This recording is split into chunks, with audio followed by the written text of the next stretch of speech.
Shalom Uvracha, Bezrat Hashem, nous allons étudier ensemble les lois de Hanouka. Ce sont une fête extrêmement joyeuse, le mois de Kislev, selon les Chassidim.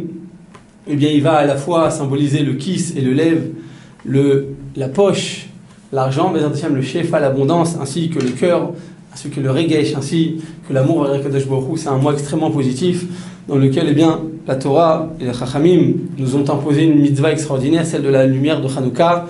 La mitzvah de Hanouka, eh bien, les détails sont nombreux, mais c'est une mitzvah extrêmement connue. Baruch Hashem, c'est une mitzvah emplie de joie, un mois dans lequel, une fois de plus, on doit énormément se réjouir pendant les 8 jours de Hanouka, à tel point que les Chachamim ont instauré la mitzvah du Hallel.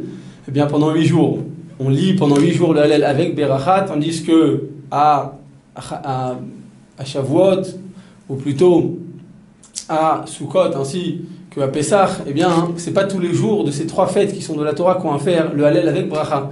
Tandis que Hanouka, qui est une mitzvah d'Erabanan, eh bien, on va faire pendant 8 jours la mitzvah du Hallel avec Bracha. Donc, Béhémet, on voit combien cette joie nous incombe.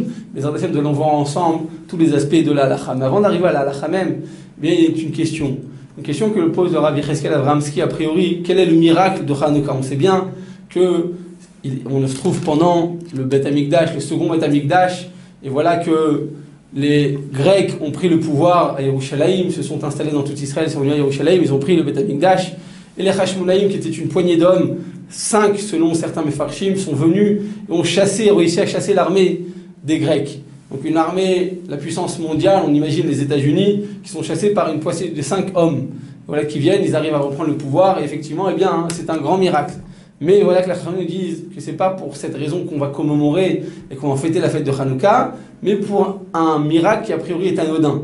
Pour un miracle a priori qui a peu de valeur. De quoi s'agit-il? Il s'agit tout simplement le fait d'avoir trouvé une fiole d'huile qui était enfouie sous terre et qui était encore cachérisée, qui avait encore le cachet du Kohen Gadol, et donc on va voir qu'a priori ce n'est pas un grand miracle de trouver une fiole d'huile, et puis que cette fiole d'huile effectivement va durer 8 jours. Effectivement, c'est un grand miracle, mais nous, le Ham Israël, on est tellement habitués au miracle d'Akadosh Baruch Hu qu'à priori, on va pas en faire tout un plat. On voit dans les parachas qu'on a lu dans Bereshit, que déjà chez Rachel Imenu, et chez Sarah Imenu, et chez Rivka Imenu, bien elles allumaient une fois la bougie leur durait 7 jours. La bougie qu'elles allumaient au Motzei Shabbat, eh bien, leur durait 7 jours. C'était un des signes de nos imot, akdoshot, de nos mères saintes.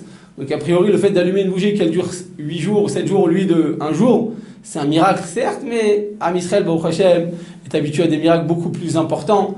On vit Baruch Hashem sous la Hashgacha Pratit, donc a priori, c'est pas un miracle si extraordinaire que ça. On va pas en faire tout un plat, et en tout cas pas une fête, dans laquelle, une fois de plus, on va faire la bracha du Hallel pendant 8 jours, alors que c'est qu'une mitzvah d'Erabanan. Donc on comprend pas pourquoi c'est si important de commémorer ce miracle qui a priori est un petit détail par rapport aux nombreux miracles qu'Akadosh Baruch Hu nous fait quotidiennement, et pendant cette période avec les Grecs, dans laquelle eh bien, on a gagné la guerre 5 hommes contre toute une Matsama, contre toute une puissance mondiale militaire, eh bien, a priori, le miracle de la guerre est beaucoup plus important que celui de la fiole d'huile. Bien là, nous dit le Rav Avramsky qu'au contraire, il faut savoir, car c'est vrai qu'Akadosh Baruch Hu est mashgiach sur Ham Israël. L'Hashgacha Pratit, Akadosh Baruch Hu nous surveille, nous protège, nous donne tout le temps, eh bien, cette surveillance qui va nous donner justement cette réussite dans toutes nos actions. Akadosh Baruch Hu sera toujours là pour Ham Israël. Mais il y a des moments dans lesquels eh bien, tout est ténèbres. Il y a des moments dans lesquels eh bien, il y a Esther Panim, on ne reconnaît pas Hachem, on ne le revoit pas, on n'arrive pas à le retrouver. C'est difficile. Il faut cravacher, il faut espérer, il faut rester dans l'espérance, toujours dans la foi, dans la Emouna. Et dans l'obscurité la plus totale, si on arrive à voir un moment d'éclaircissement, un moment de lumière, de lueur, eh bien à ce moment-là, c'est un très grand miracle. C'est la raison pour laquelle au moment de Hanouka Rabotai, c'est vrai que le fait de trouver une fiole d'huile, c'est a priori un miracle qui est anodin, qui a peu de valeur par rapport à tout ce qu'Akadosh Baruch Hu nous ferait, c'est vrai, mais c'était un moment dans lequel on était Esther Panim, dans lequel le Ham Israël était dans un niveau spirituel assez bas. Et donc, dans l'obscurité, dans les ténèbres, réussir à retrouver une lueur, eh bien, il faut bien mettre commémorer ce moment. C'est la raison pour laquelle on va faire la fête de Hanouka. Bezrat Hashem, nous allons commencer immédiatement toutes les lois de Hanouka. Il est écrit dans le Shulchan Aruch, Siman Tavresh Ayin, chapitre 670. Et bien, en guise d'introduction, le Mishnah Berurah nous raconte l'historique de Hanouka. Et donc, il est vrai que donc, pendant le second Beth Amikdash, le Ham Israël s'est fait conquérir par la plus grande puissance mondiale, par les Grecs. Et voilà qu'ils ont pris ils se sont installés au Beth Amikdash, et les Hashmonaïm sont venus Bemesirut Nefesh. Comme ils étaient fatigués, ils ne faisaient plus les mitzvot avec tant d'entrain, ils n'allumaient plus les bougies de la Hanouka, qui peut avoir une petite mitzvah, ils le faisaient avec moins d'entrain, avec une certaine paresse, et bien Dieu leur a ôté cette mitzvah. Et après, ils sont revenus avec autant de hitlaavout, d'entrain, de vigueur pour pouvoir l'imsoret nafsham pour une petite mitzvah. Donc Dieu, effectivement, leur a permis de retrouver la gouverne et le gouvernement du Beth Amikdash. Donc voilà, grâce à ces Hashmonaïm qui sont rentrés, qui ont fait la guerre, qui ont gagné la guerre le 25 du mois de Kislev, eh bien on va venir le 25 du mois de Kislev et commencer la fête de Hanouka, qui va donc se tomber Hanouka. Ils se sont reposés le 25, Hanou, le 25 du mois, donc ils se sont reposés le 25 du mois de Kislev. Et voilà que cette même fiole d'huile, au lieu de durer un jour, a duré 8 jours. La fameuse question du Beth Yosef, si c'est ainsi, pourquoi donc faire 8 jours de fête alors que finalement le premier jour, eh bien c'est normal que la fiole va s'allumer. Mais on dit le Beth Yosef, un grand yesod, et ben la Moussar, qu'en réalité le premier jour c'est naturel que la fiole s'allume, mais les 7 autres jours, eh bien c'est un miracle. Eh bien, me dit le Beth Yosef, Alpia Beth Yosef, eh bien tout simplement, quand une personne sait reconnaître que même ce qui est naturel c'est un miracle, eh bien elle a tout compris. Elle voit la main d'Hachem même dans ce qui est naturel, elle va au travail, elle pense qu'elle a décroché des contrats, elle pense qu'elle est très intelligente, qu'elle a eu un très haut niveau de Matsup Matspé, donc c'est normal qu'elle soit acceptée au BNP dans la plus grande section du BNP. Eh bien non, on te dit non. Sache que tout ce que tu fais, c'est pas normal. Tout ce que tu as, c'est un cadeau d'Hachem. Même si tu crois que tu es poèle, que tu agis et que ça te revient de droit, sache que c'est faux. Tout ce que tu reçois, c'est un cadeau d'Hachem. Et en réalité, même si une personne n'aurait pas fait l'Aïchtadlout, même si elle n'aurait pas fait les efforts, ce qu'elle doit recevoir, elle le recevra quoi qu'il arrive. Béhémet, c'est ça le message de Hanouka, de savoir tout simplement que tout ce que Dieu nous donne, c'est du surnaturel, c'est un cadeau d'Akadosh Baruch Hu, c'est un surplus, rien ne me revient de droit, et je dois tout le temps remercier Akadosh Baruch Hu. Eh bien, il faut savoir que c'est ça, Béhémet, le plus grand chesed d'Akadosh Baruch Hu. Donc voilà que le 25 du mois de Kislev, les Hashmonaïm, les Hasmonaïm se sont reposés et ont commencé à allumer cette bougie pendant 8 jours, le temps de confectionner une nouvelle huile. Donc voilà, Rabotai, que les Chachamim nous disent que pendant cette période, donc ces 8 jours, eh bien, ce sont des jours de joie, et le Shulchan Aruch nous dit qu'il sera interdit de faire des espédimes, de faire des oraisons funèbres, ou de monter au Kever, en tout cas pas pendant les 7 premiers jours, parce qu'à ce moment-là, les gens peuvent venir à pleurer, et donc c'est un moment de joie, on ne peut pas faire non plus de ta'anit, et si une personne doit faire un ta'anit, doit faire un jeûne, parce qu'elle a fait un mauvais rêve, et qu'elle n'arrive pas à se débarrasser de ce mauvais rêve, bien que la Gemara nous dit qu'il faudrait à ce moment-là faire un jeûne, eh bien après ce jeûne, après Hanouka, il faudrait faire un second jeûne, pour pardonner le jeûne qu'elle a entamé pendant Hanouka. Donc on voit que c'est une période de joie, à tel point que le Shulchan Aruch nous dit que certaines femmes ont l'habitude de ne pas faire de melacha pendant Hanouka, mais c'est seulement pendant la période où les bougies vont être allumées. Donc la première demi-heure, on va voir par la suite que c'est seulement la première demi-heure dans laquelle il y a une mitzvah. Après, c'est juste un surplus. Donc la première demi-heure pendant laquelle les bougies sont allumées, il est bon que les femmes arrêtent de faire un travail,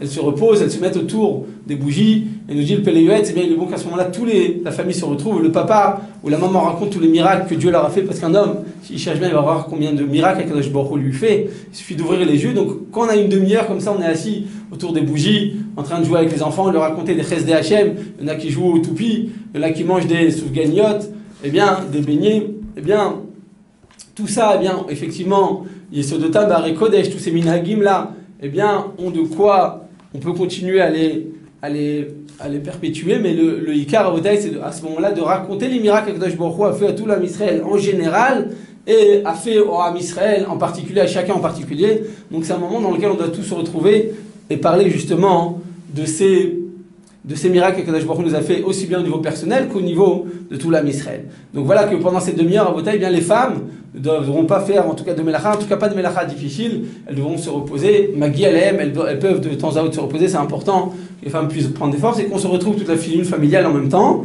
Béhémet, il est écrit, le Mishnah Berurah explique pourquoi seulement les femmes, parce que le miracle, un des miracles de Hanouka est aussi venu grâce aux femmes, et donc on va leur donner ce crédit, et il faudra à ce moment-là, eh bien, profiter des lumières de Hanouka. Nous dit le Shulchan Aruch dans ses Yvbet, en paragraphe 2, toujours dans le chapitre 670, nous dit le Shulchan Aruch que toutes les séoudotes qu'on fait pendant Hanouka, eh bien en réalité c'est pas une séouda de mitzvah, c'est une séouda de reshoot, c'est une séouda qu'on n'est pas obligé de faire, mais si on le fait et qu'on rajoute des divrei Torah, ça devient par cette même occasion, eh bien, ça devient aussi, ce sera considéré comme une Seudat Mitzvah, donc on pourra continuer à le faire sans aucun problème.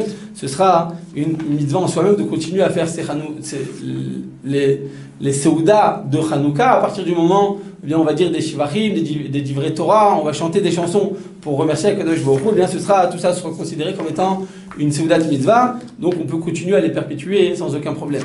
Certains ont l'habitude de consommer pendant Hanouka du lait, des aliments qui sont lactés, donc bien entendu, on a l'habitude de manger des soufganiotes, des beignets, tout simplement parce qu'ils sont baignés dans l'huile, donc ça nous rappelle la fiole d'huile. C'est vrai, il y a pas mal d'huile dedans, comme dans la fiole d'huile qu'on va allumer pour Hanouka. C'est la première explication, et tout simplement le fait de manger des aliments lactés, eh bien tout simplement, c'est pour se rappeler du miracle avec Yehudit qui a tué l'empereur et qui lui a donné à boire du lait et du fromage pour l'assoiffer, et ensuite elle l'a enivré avec du vin, et c'est seulement après qu'elle l'a tué avec le pieu de la tente.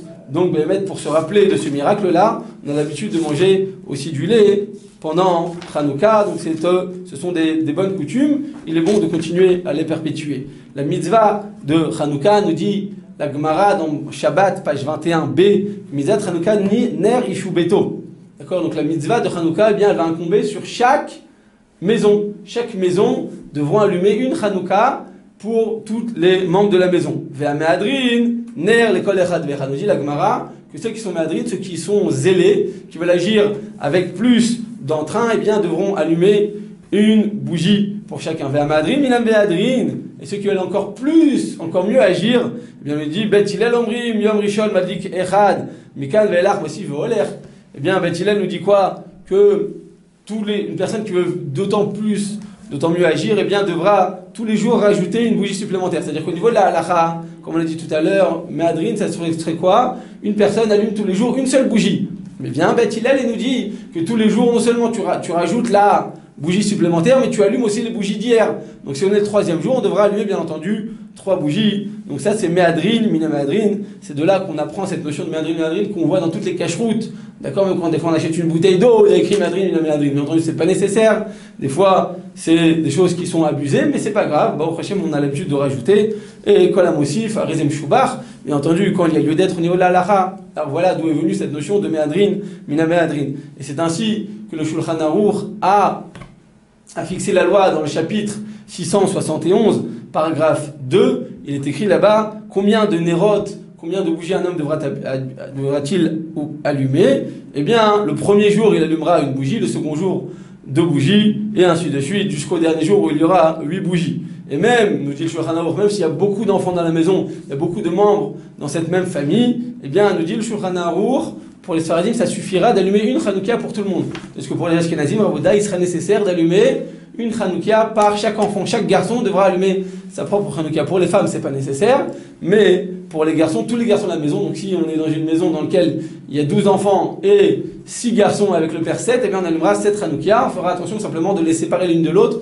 pour ne pas croire qu'il s'agit d'une seule et même Hanouka et que les gens puissent reconnaître le nombre de jours de Hanouka dans lequel on se trouve actuellement. Donc on allumera 7 Hanouka différentes, mais disposées à des endroits différents, en tout cas séparées chacune l'une de l'autre, de manière à ce qu'on puisse reconnaître eh bien, l'endroit et le jour du Hanouka dans lequel on se trouve actuellement. Les Chachamim nous disent que la mitzvah de Hanouka est une mitzvah tellement importante, elle est tellement aimée d'Akadosh Baruch Hu, que tout simplement, eh bien, même un pauvre qui n'a pas de quoi manger et qui demande malheureusement toujours la tzedaka, eh bien on sera obligé de lui donner non seulement de quoi manger, de quoi boire, mais aussi de quoi allumer sa Hanoukia. Pourquoi? Parce que tout simplement, eh bien, c'est une mitzvah qui incombe au gabay de tzedaka. Par contre, pour le pauvre, il ne serait pas obligatoirement nécessaire de lui donner le nombre de bougies fois, comme le dit minadrin, mananadrin, mais il suffira d'allumer une bougie par jour. Donc on lui donnera simplement 8 bougies pour qu'il puisse allumer, de manière de laisser l'argent pour aussi les autres pauvres, pour que eux aussi puissent accomplir cette mitzvah. Une personne qui n'a pas d'argent, bien sera obligée d'essayer de trouver un travail au moins pour cette période pour pouvoir tout simplement avoir assez d'argent pour pouvoir accomplir cette mitzvah. Même les femmes devront accomplir la mitzvah de Hanoukia. Pourquoi? Parce que Haf, Em, Ayub et Otoales, elles aussi ont participé à la mitzvah et au miracle de Hanouka. Et même, eh bien, une orpheline et une veuve, eh bien, devront aussi accomplir cette mitzvah, même s'ils n'ont pas d'argent. Une fois de plus, il incombe au gabay de la tzedaka de leur donner tout ce qui est nécessaire.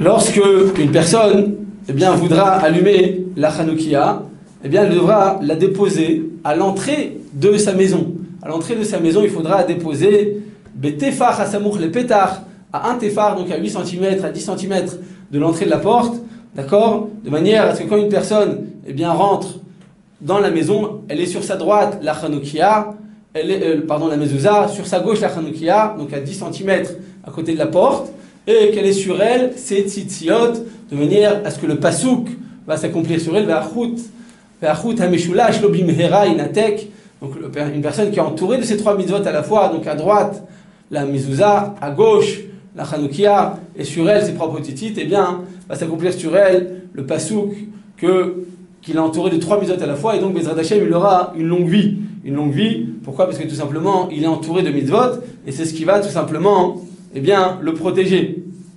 On devra tout simplement déposer la Hanoukia à 80 cm du sol, et à pas moins de 24 cm, d'accord? Pas moins de 24 cm, donc entre 24 et 80 cm, il sera bien l'échatrila de le déposer, mais si tout simplement pour arriver à la fenêtre, on va déposer 80 cm, il n'y a aucun problème.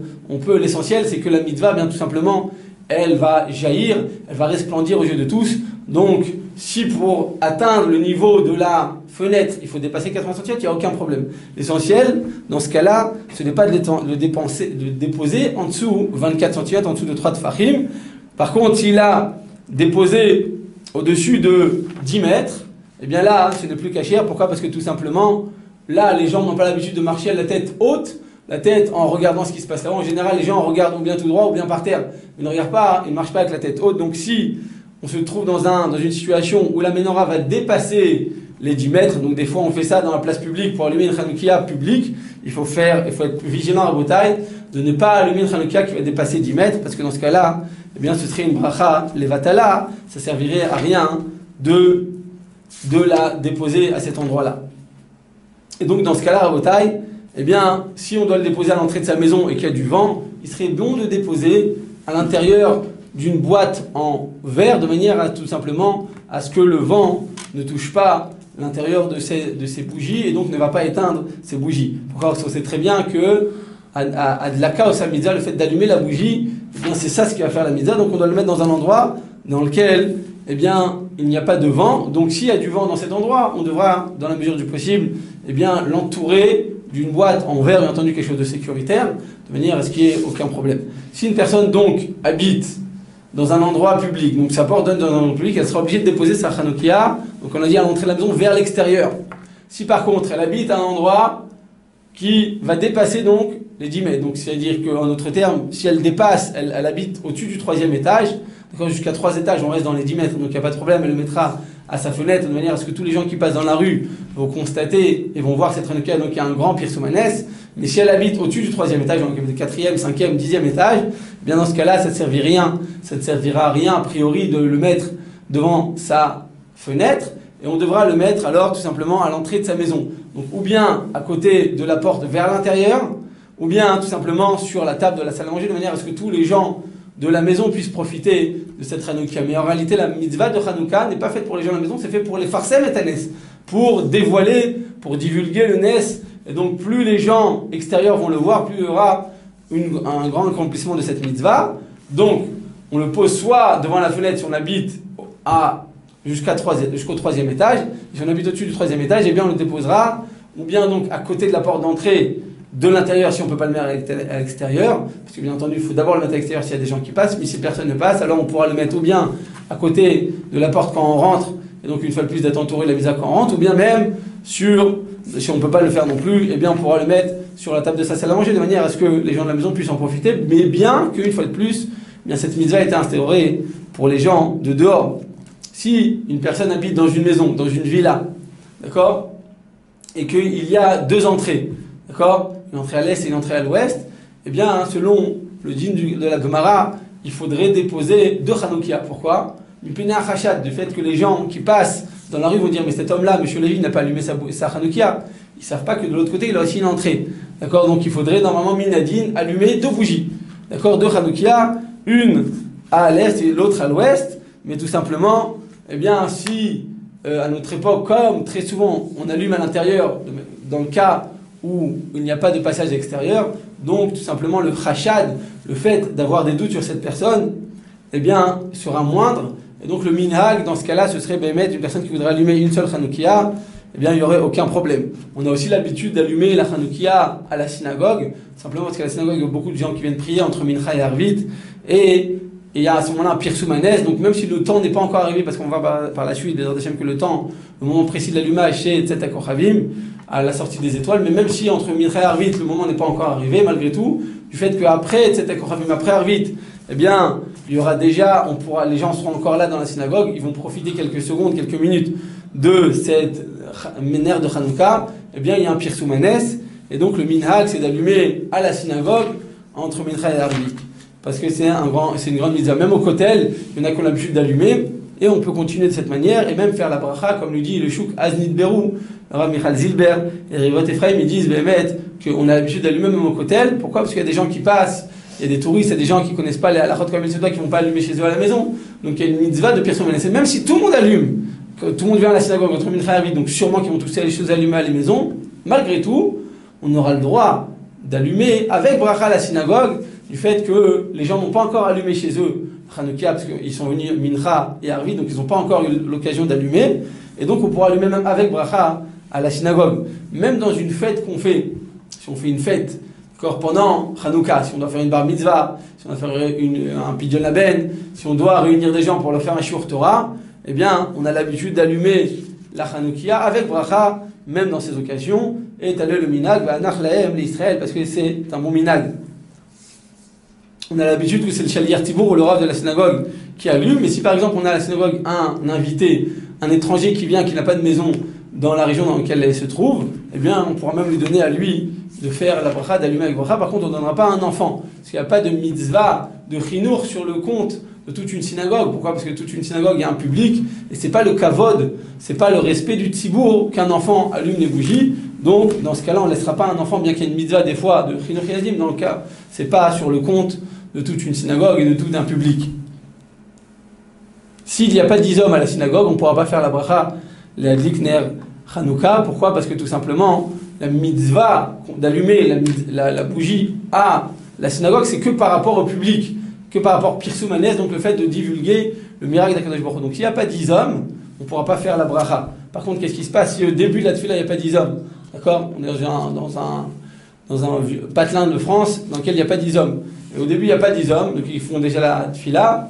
Et puis voilà qu'au milieu de la tefila, ou vers la fin, il y a le minyan va se compléter.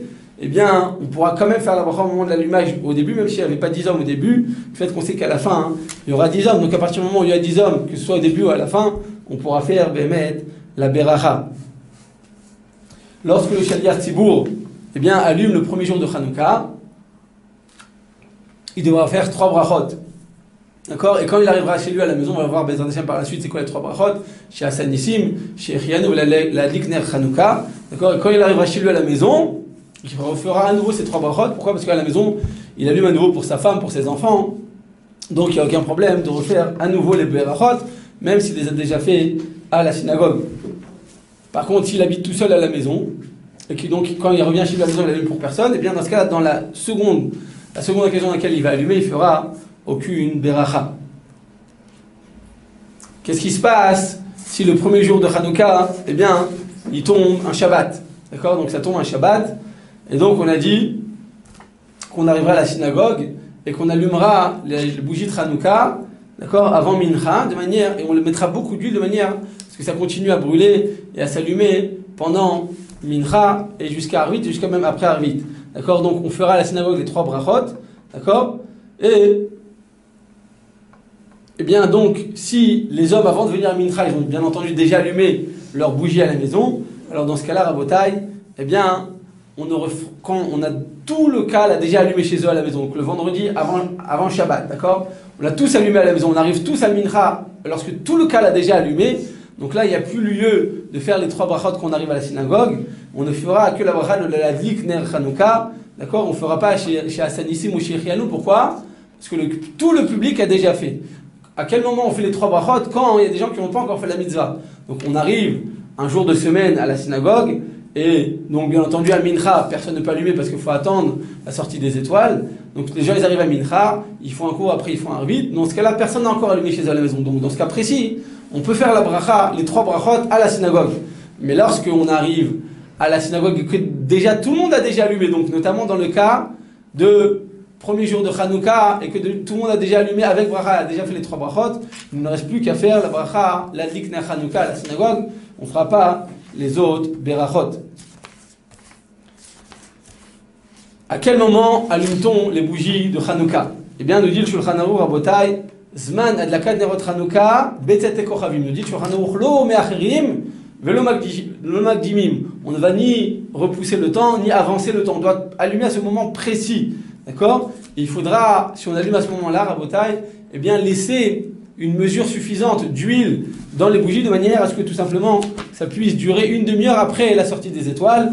Et à ce moment-là, eh bien, on allumera. Donc, c'est le moment précis, Rabotai. Les chatri, là, on devra allumer la mitzvah. Donc, la plus importante, c'est qu'on allume exactement à la sortie des étoiles. Si on n'a pas allumé au début de la nuit et qu'on arrive tard à la maison, eh bien, les chatri, là, on devra réveiller un ou 2 enfants ou sa femme de manière à ce qu'on ne fasse pas la bracha tout seul, parce qu'une fois de plus, la bracha de Hanouka, les chatri, là, elle a été instaurée pour les farsem et tanes, pour que les gens puissent en profiter. Donc si on allume à l'heure précise, donc la sortie des étoiles, il y a encore des gens qui marchent dans la rue. Mais si on arrive à 1h du matin du travail, d'accord, et que voilà, qu'on est tout seul à la maison, et que tout le monde dort, alors les chatri là, on ne fera pas la bracha, on essaiera de réveiller au moins une personne, on demandera à une personne de nous accompagner, donc un des enfants ou sa femme, de manière à ce qu'on ne fasse pas la bracha tout seul.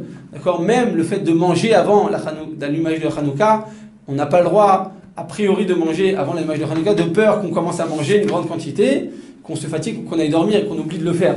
D'accord? Donc on n'a ni le droit de faire un travail avant Hanouka, une demi-heure avant l'allumage de Hanouka, on ne commencera pas l'accomplissement d'un travail, on ne commencera pas non plus à manger une demi-heure avant l'allumage de Hanouka, et non plus on ne commencera même pas à étudier la Torah une demi-heure avant Hanouka. Parce qu'on a dit qu'on n'a pas le droit de manger, c'est seulement qu'on n'a pas le droit de manger de la viande. Pardon, on n'a pas le droit de manger du pain, mais de manger du riz, de manger de la viande, de manger du poisson, des fruits, il n'y a aucun problème, on peut le manger, bien entendu. Il ne faudra pas faire une seudat keva. Les khatrila, il vaut mieux éviter de faire une seudat keva, même si on ne mange pas avec du pain. Une fois de plus, tout le khashash, toute la crainte, c'est de peur qu'il commence à manger tellement qu'il soit trop rassasié et qu'il aille dormir. Une fois de plus, ce qu'on vient de dire qu'on allume à la sortie des étoiles, c'est seulement quand on arrive à la maison. Mais à la synagogue, on peut se permettre d'allumer un peu avant. Pourquoi? Parce qu'il y a un karal tout entier qui vient pour faire mincha, pour faire un cours quelques minutes et pour faire arvit.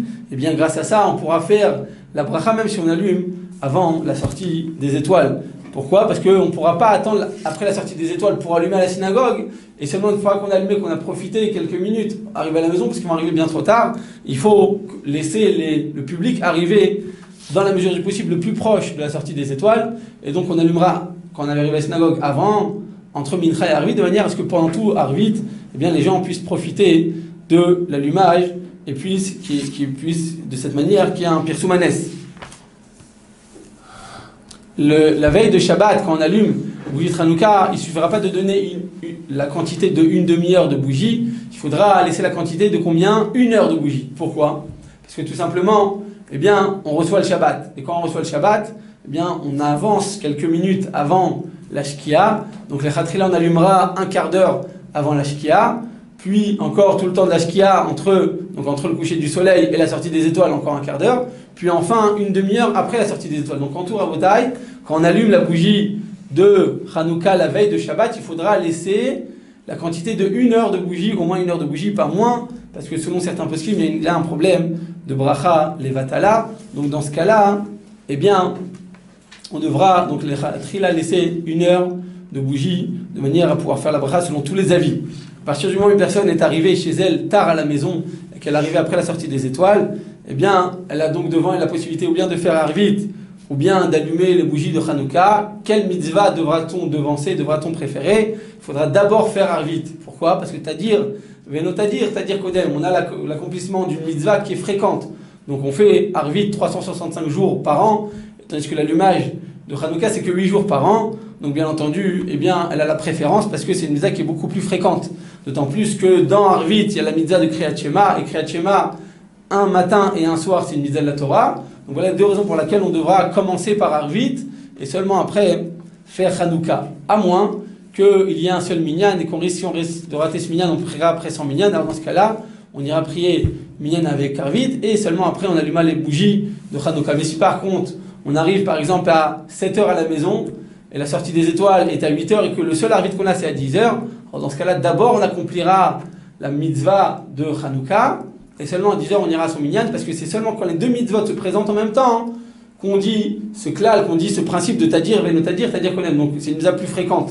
Mais quand les mitzvot viennent de manière séparée l'une de l'autre, eh bien on accomplit la première qui nous est présentée et donc on allumera dans ce cas-là avant d'aller à la synagogue. S'il y a un cours de Torah à la synagogue, kavua fixe, bien que le Shulchan Aruch indique qu'on n'a pas le droit de commencer à prier, à commencer même ni de manger, ni de faire une melacha, un travail, ni de faire un cours de Torah, mais s'il y a un cours fixe et que les gens, après l'allumage des bougies, ne reviendront pas à la synagogue, on devra perpétuer ce cours et ne pas l'allumer à cause de Bitul Torah. Le minag dans les kolélim, l'avrichim, c'est d'arriver à la maison à la sortie des étoiles, d'allumer et de rester à la maison avec les enfants, d'étudier avec les enfants de la Torah et de leur parler une fois de plus des nissim et niflot qu'Akadosh Baruch Hu nous a fait au niveau personnel et à tout le Ham Israël. Pourquoi ? Parce que c'est une mitzvah qui vient donc de manière précise à un moment bien ponctuel et donc on devra, les chatri là, accomplir cette mitzvah dans le moment bien précis. Donc même au collège, bien si on ne fait jamais de bitul Torah et qu'il faut rester le plus étudier la Torah, eh bien en Israël, par exemple le minag, la sortie des étoiles c'est à peu près à 4h30, ils devront arriver à 4h30 à la maison, allumer, et bien entendu continuer à étudier à la maison ou avec les enfants, ou bien après avoir l'allumage, retourner au collège. Avec quelle huile doit-on allumer et quelles sont les mèches avec lesquelles on doit allumer ? Eh bien, nous dit la Gemara, dans Shabbat, page 21, nous dit la Gemara, que bien que toutes les huiles sont permises, l'huile d'olive est une mitzvah minamufrar. Amar Rabbi Yehoshua ben Levi. Rabbi Yehoshua ben Levi nous enseigne Kol hashmanim kulam yafilaner, tout est permis, toutes les sortes d'huiles sont autorisées pour l'allumage de la Hanoukia, mais shemen zaït minamufrar. La shemen zaït, l'huile d'olive, c'est l'huile la préférable, donc on devra, si on a un ordre de priorité, on devra tout d'abord allumer, dans la mesure du possible, l'huile d'olive. On n'a pas besoin que ce soit une huile d'olive qui soit à 100%, et dans lequel, eh bien, qu'il soit parfaitement consommable. On peut même prendre l'huile d'olive qui est utilisée spécifiquement pour l'allumage des bougies, même si on ne la mange pas, c'est pas grave, on n'est pas obligé de faire en sorte qu'elle soit consommable. À partir du moment où elle a une bonne odeur et elle n'a pas un goût qui est repoussant, simplement le pH est élevé, donc pour le ministère de l'hygiène ne va pas le manger, malgré tout, tant que ce n'est pas maous, tant que ce n'est pas dégoûtant, on peut quand même l'utiliser, les ratris là, pour l'allumage des bougies de Hanouka. Donc bien que toutes les huiles sont permises, et même les bougies à la paraffine sont permises, eh bien, on pourra, les khatrila, si on peut, on préférera allumer avec de l'huile d'olive. Si on n'a pas d'huile d'olive, on pourra utiliser toutes sortes d'huiles, ou même utiliser des bougies en paraffine, parce que tout simplement, l'essentiel, c'est que la bougie, eh bien, éclaire le mieux possible, et donc dans ce cas-là, on pourra utiliser de l'huile, quelle qu'elle soit l'huile qu'on a, même les bougies en paraffine. Ce sera la même chose pour les mèches. Si on peut utiliser des mèches en coton, c'est mieux, parce que c'est les mèches avec lesquelles ont été fait la mitzvah de Hanouka à l'époque du Beth Amikdash. Donc, dans la mesure du possible, on essaiera d'utiliser des mèches en coton. Si maintenant on n'en a pas, ou qu'elles vont moins bien s'allumer que les nouvelles mèches rouges qui sont entourées donc de paraffine, eh bien dans ce cas de cire, eh bien dans ce cas-là, on pourra même préférer ce genre de mèche. Il n'y a plus aucun problème, ce serait parfaitement permis selon la halakha. Bien qu'en général, on n'a pas le droit de manger un aliment qui se trouve en dessous d'un lit, parce qu'il y a un problème de ruach tum'a, d'un esprit malsain qui se trouve sur le lit, bien malgré tout, donc tous les aliments, les khatrila, on ne devra pas les manger. Malgré tout, si une huile a été déposée par erreur sous le lit, on pourra, bédiaval, l'utiliser pour l'allumage. La Hanouka, bien entendu, les khatrila, on ne devra rien poser, aucun aliment consommable sous le lit, mais dans ce cas-là, comme le goût n'a pas été altéré, il n'y a pas un problème qui ne va pas le rendre dégoûtant, donc ce serait même permis d'utiliser cette même huile pour pouvoir accomplir la mitzvah de Hanouka. Il faut bien entendu de l'huile et un combustible, donc une mèche et de l'huile pour que ce soit permis. On ne pourra pas allumer avec des bougies en électricité, même si des fois dans le place public c'est allumé avec de l'électricité. En aucun cas il faut en faire la bracha. C'est une bracha qui est considérée comme une bracha levatala, et donc en aucun cas on aura le droit de faire la bracha sur ce genre de Hanoukia. Ils disent les Chachamim qu'on a le droit de faire aucune utilisation à la lueur des bougies de Hanouka, parce que tout simplement les bougies de Hanouka c'est kadosh. On n'a pas le droit de faire une utilisation chol, une utilisation qui n'est pas dosha, donc on devra en aucun cas utiliser la Hanouka. Même pour étudier de la Torah, on n'a pas le droit. Pourquoi? Parce que c'est Kadosh. On a le droit de faire aucune utilisation, que ce soit Chol ou Kadosh, on n'a pas le droit. C'est la raison pour laquelle, à Bretagne, on a l'habitude de déposer le Shamash. Le Shamash, une fois qu'on a fait la bracha, qu'on a allumé donc de gauche à droite, eh bien, on a allumé donc toutes les bougies. Alors seulement après, on allumera le Shamash. Pourquoi on allume le Shamash? Parce qu'en réalité, le Shamash, au niveau de la halacha, il n'y a aucun lieu de le mettre. Alors pourquoi on l'allume? Tout simplement pour faire en sorte que, eh bien, il n'y ait pas de problème d'utiliser la Gdusha. Et donc, mettre les Khatrila, on allumera ce Shamash. Et si on a besoin d'utiliser la lueur de la Hanouka, ce sera seulement à la lueur du Shamash et pas à la lueur des bougies. L'interdiction d'utiliser la lueur des bougies, c'est seulement pendant la première demi-heure, parce que c'est seulement le Ikar de la mitzvah. Après la première demi-heure, on aura le droit, même les Khatrila, de lire à la bougie de ces bougies, à la lueur de ces bougies, parce qu'après une demi-heure, on a déjà tout simplement accompli la mitzvah, donc après une demi-heure, il n'y a plus aucun problème de lire. On a le droit normalement d'allumer d'une bougie à une autre, mais pas à l'intermédiaire d'une autre bougie, parce que si on utilise une bougie, elle est considérée comme Chol. Or, la bougie en elle-même, elle est Kadosh, donc on a le droit d'allumer d'une bougie à une autre directement, mais pas à l'intermédiaire d'une autre bougie. Donc les Khatrila, on prendra une boîte d'allumettes, on allumera les autres bougies. On n'est pas obligé de changer les mèches tous les jours, on pourra utiliser les mêmes mèches. Il y en a qui disent que c'est mieux d'utiliser la même mèche d'hier, d'utiliser encore une fois de plus aujourd'hui. Pourquoi? Parce que tout simplement, eh bien, elle va mieux s'allumer, mais une personne qui voudrait le changer, il n'y a aucun problème, en tout cas, ce n'est pas une obligation. Qu'est-ce qu'on fait avec le reste qui reste dans les verres, le reste de l'huile? Eh bien, après Hanouka, on devra tout brûler, on n'aura pas le droit de l'utiliser. Par contre, ce qui reste dans la bouteille, il n'y a aucun problème. Pourquoi? Parce que Azmana lave miltaïr, même si j'ai prévu au départ d'utiliser toute cette bouteille pour pouvoir allumer mes bougies de Hanouka, s'il m'en reste dans la bouteille, il n'y a aucun problème, parce que je ne l'ai pas encore allumé. Par contre, ce que j'ai déjà allumé, j'ai pas le droit de l'utiliser à nouveau. Une fois de plus, ça s'applique seulement dans la première demi-heure. Mais si ça a duré plus d'une demi-heure, je pourrais utiliser tout le reste. Voilà, on a vu Bezrat Hashem ensemble les mitzvot très rapidement. Donc une fois de plus, on allume de gauche à droite, on les dépose de droite à gauche, on allume de gauche à droite. Yeratzon, que cette mitzvah de Hanouka nous éclaire à nous et tout le Beth Israël avec la venue du Mashiach Tzidkenu B'Emorenu. Amen, Amen.